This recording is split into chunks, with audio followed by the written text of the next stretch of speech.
Good morning बच्चों। हम लोग आज लैंग्वेज में बच्चों लेसन 19 वाक्य विचार।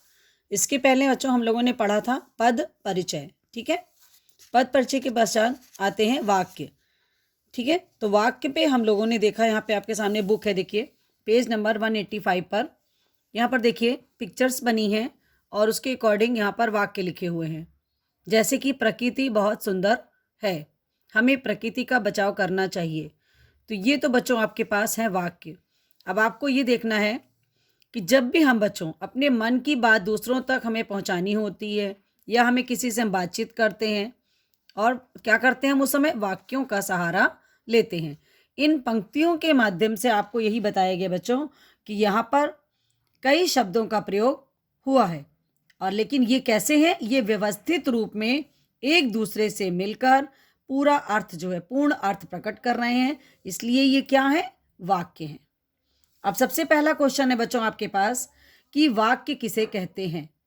उसका आंसर आप यहां से लिखोगे, पदों के व्यवस्थित तथा ऐसे पारस्परिक मेल को जिससे पूर्ण अर्थ बोध हो तथा जिसमें कर्ता कर्म और क्रिया की व्यवस्था हो, वो क्या होता है बच्चों, वाक्य कहा जाता है। ठीक है, ये तो आपका था क्वेश्चन नंबर 1 की वाक्य किसे कहते हैं। उसका आंसर आप यहां से यहां तक लिखोगे। उदाहरण के लिए आप ऊपर से जो मैंने अभी बताया उसमें से 1 या 2 उदाहरण आप डाल सकते हो वाक्य के। ठीक है, उसके बाद आपने देखा कि वाक्य की संरचना। तो संरचना के आधार पर बच्चों वाक्य के 2 घटक होते हैं, एक होता है उद्देश्य और दूसरा होता है विधेय। तो वाक्य में बच्चों जिसके बारे में कुछ कहा जाता है वह क्या होता है, वाक्य का उद्देश्य होता है, और उद्देश्य के विषय में जो कुछ कहा जाए वह क्या होता है, विधेय होता है। आपके पास उदाहरण के रूप में यहाँ देखिए उद्देश्य और विधेय को डिवाइड करके बांट करके लिखा गया है। जैसे मीना पढ़ती है, तो मीना क्या है बच्चों, उद्देश्य है, और पढ़ती है क्या है, विधेय है। आपके पास अब दूसरा क्वेश्चन है इसके आधार पर कि उद्देश्य और विधेय को स्पष्ट करो। ठीक है बच्चों, क्वेश्चन है आपके पास उद्देश्य और विधेय को स्पष्ट करो। उसका आंसर है बच्चों कि पद यहां से लिखेंगे, संरचना के आधार पर वाक्य के प्रमुख 2 घटक हैं, उद्देश्य तथा विधेय। वाक्य में जिसके बारे में कुछ कहा जाए वही उस वाक्य का उद्देश्य होता है तथा उद्देश्य के विषय में जो कुछ कहा जाए वह विधेय होता है।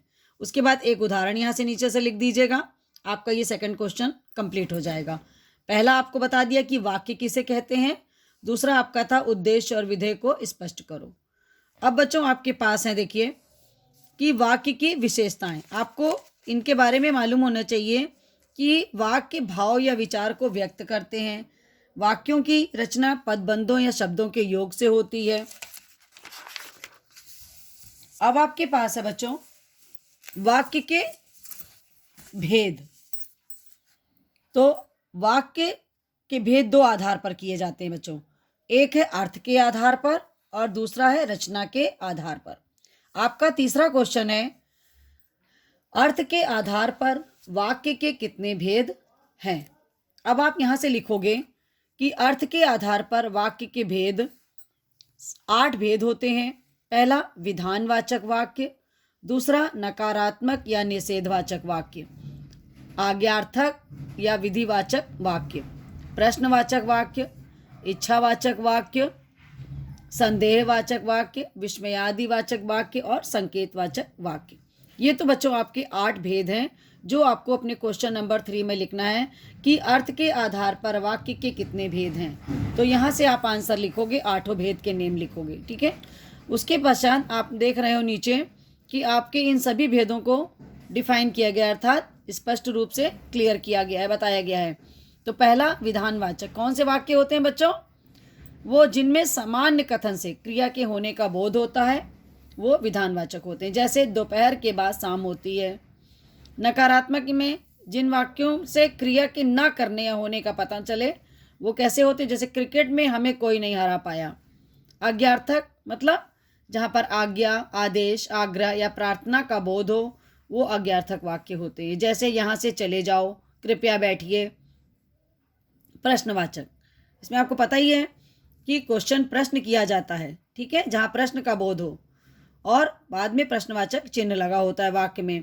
तो इससे आप पता चल जाएगा आपको यहाँ पर प्रश्नवाचक वाक्य, जैसे क्या राहुल यह काम कर लेगा। नेक्स्ट है इच्छावाचक वाक्य, जहाँ पर वाक्य में बच्चों वक्ता जो होता है कहने बोलने वाला, उसकी इच्छा, शुभकामना, आज्ञा, आशीर्वाद आदि ऐसा कुछ वाक्य में बोध होता है, तो वहाँ पर इच्छावाचक वाक्य होता है। जैसे भगवान तुम्हें लंबी उम्र दे। संदेहवाचक, जिन वाक्यों से संदेह की संभावना का बोध हो वहाँ पर संदेहवाचक होता है। जैसे अब तक रोहित घर पहुँच चुका होगा। 7वां है बच्चों विस्मयादि वाचक वाक्य, जहाँ पर विस्मय, घृणा, प्रेम, हर्ष, आश्चर्य, शोक आदि के भाव बच्चों प्रकट होते हैं, वो विस्मयादि वाचक वाक्य कहलाते हैं। इसमें आप देख लेंगे कि यहाँ पर विस्मयादि बोधक का चिन्ह भी लगा होता है, इसलिए भी आपको ये पता चल जाता है। जैसे वाह तुम तो बाजी मार गए। लास्ट है बच्चों इसका संकेतवाचक वाक्य, जिन वाक्यों में क्रिया का होना दूसरी क्रिया पर निर्भर करता हो तो वहाँ पर संकेत होता है। जैसे अगर रमेश पढ़ता तो पास हो जाता, अर्थात वो ऐसा करता तो ऐसा होता।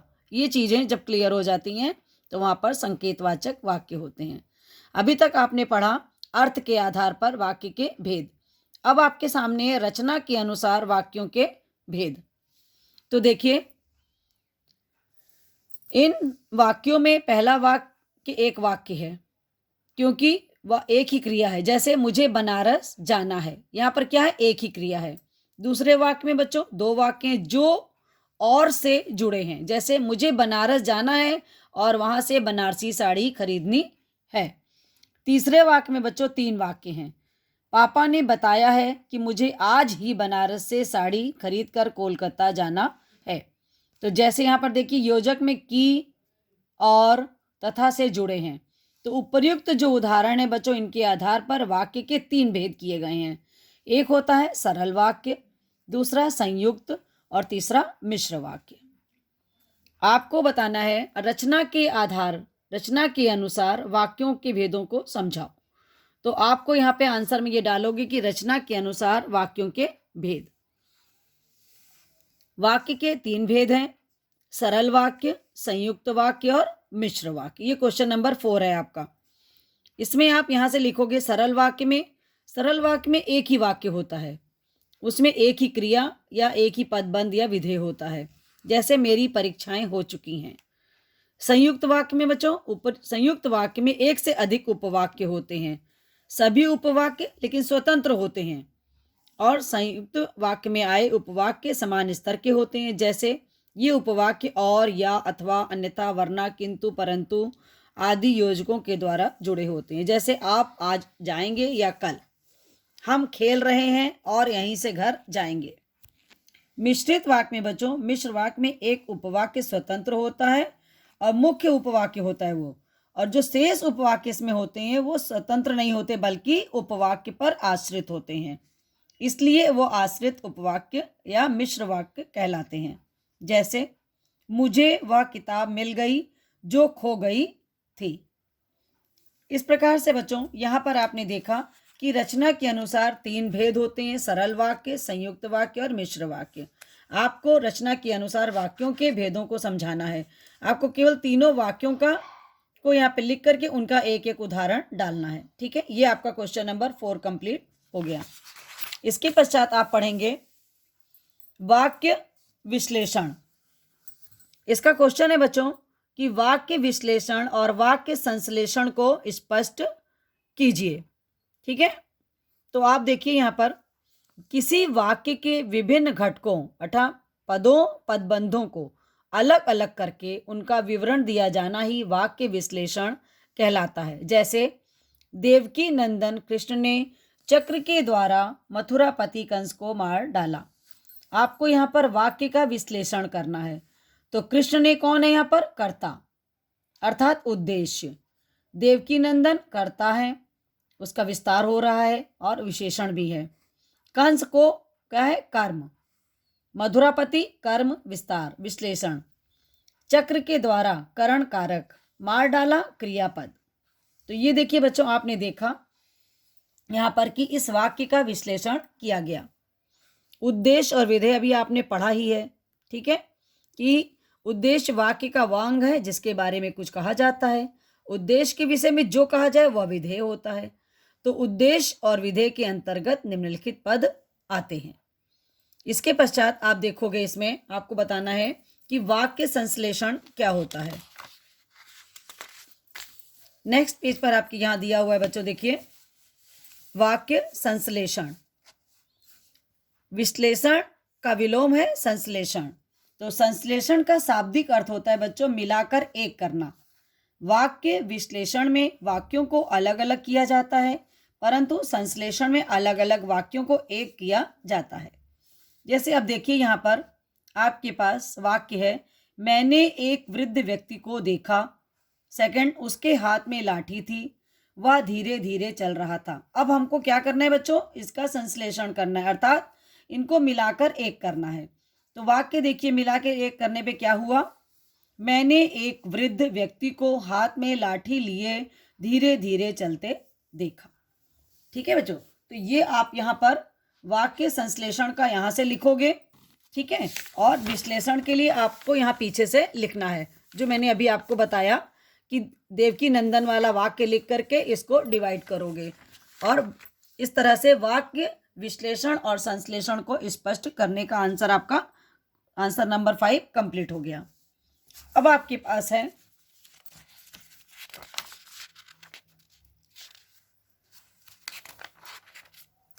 वाक्य की एक्सरसाइज। क्वेश्चन कंप्लीट हो गए आपके पांचों। अब आते हैं एक्सरसाइज पर। देखिए, विधानवाचक में बदलिए। गांधी जी का नाम किसने नहीं सुना? गांधी जी का नाम सबने सुना है। उसने कोई उपाय नहीं छोड़ा, उसने सब उपाय किए हैं। तो ये हम लोगों ने विधानवाचक में इनको बदल दिया। सेकंड में आपके पास है प्रश्नवाचक में बदलिए। ये भी मैंने आपको सब क्लास में कराया है। कपिल वस्तु जाना अब संभव नहीं है, तो यहाँ पे इसको जब हम प्रश्नवाचक में बदलेंगे तो क्या लगेगा, यहाँ पे क्या कपिल वस्तु जाना अब संभव नहीं है, और लास्ट में क्वेश्चन मार्क लग जाएगा। एक और आपको बता रहे हैं, इसमें एक और बता देते हैं। युद्ध में जब बोलने वालों का भी महत्व है। क्या युद्ध में जय बोलने वालों का भी महत्व है? यहाँ पर भी क्वेश्चन मार्क लग जाएगा बच्चों, ठीक है। नेक्स्ट आपके पास है, देखिए, एक्सरसाइज तीसरी। निषेधवाचक या नकारात्मक वाक्य में बदलिए। यह काम कर दीजिए, यह काम नहीं करेंगे। अरे सुरेश स्कूल जाएगा, यहाँ पे चेंज हम कर रहे हैं, तो सुरेश स्कूल नहीं जाएगा। नेक्स्ट में आइए, अर्थ की दृष्टि से नीचे लिखे वाक्यों के प्रकार आपको बताने हैं। उसने भोजन नहीं किया, कैसा वाक्य है? नकारात्मक। यहाँ से चले जाओ, आज्ञार्थक वाक्य है बच्चों। वह कितना सुंदर स्थान है, विस्मयादि बोधक। आह कितना सुंदर फूल है, ये भी विस्मयादि बोधक है। अरे तुम आ गए, विस्मयादि बोधक है। प्रभु तुम्हें दीर्घायु करे, इच्छावाचक। कल कौन आ रहा है? प्रश्नवाचक। यदि वह परिश्रम करता तो सफल हो जाता, संकेतवाचक। नेक्स्ट में सरल वाक्य में परिवर्तित कीजिए, मिश्र वाक्य में बदलिए।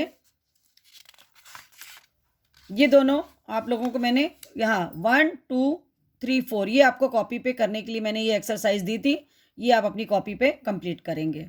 इसके बाद की एक्सरसाइज आप बुक में ही फिल करेंगे। थैंक यू बच्चों।